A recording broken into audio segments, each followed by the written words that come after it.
درود شریف لکھنے اور پڑھنے کی اہمیت کے حوالے سے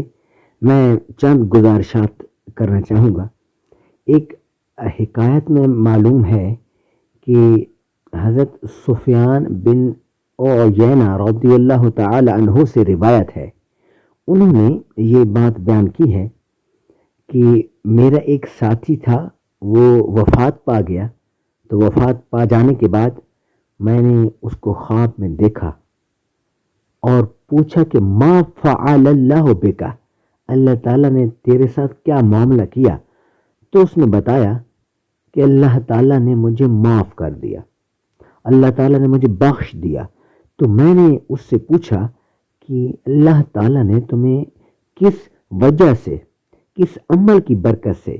بخش دیا؟ تو اس نے کہا، میرے اس ساتھی نے یعنی حضرت سفیان بن عیینہ رضی اللہ تعالیٰ عنہ فرماتے ہیں کہ میں نے اپنے ساتھی سے جب سوال کیا تو میرے ساتھی جو کہ فوت ہو چکا تھا اور ایک خواب میں مجھے بتا رہا ہے آ کے کہ اللہ تعالیٰ نے مجھے بخش دیا ہے، تو میں نے جب پوچھا تو اس نے مجھے بتایا کہ جب میں حدیث لکھا کرتا تھا تو جب بھی حضور صلی اللہ تعالی علیہ وآلہ وسلم کا نام مبارک آتا، جب میں لکھتا تو میں آپ صلی اللہ تعالی علیہ وآلہ وسلم کے نام کے آگے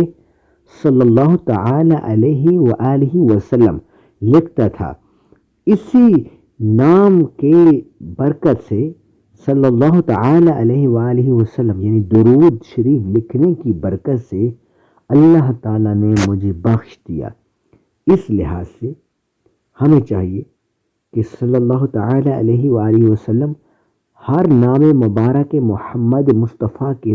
ساتھ لکھا جائے اور پڑھا جائے۔ یہ صاد لکھنا یا سلام لکھنا یہ حرام ہے۔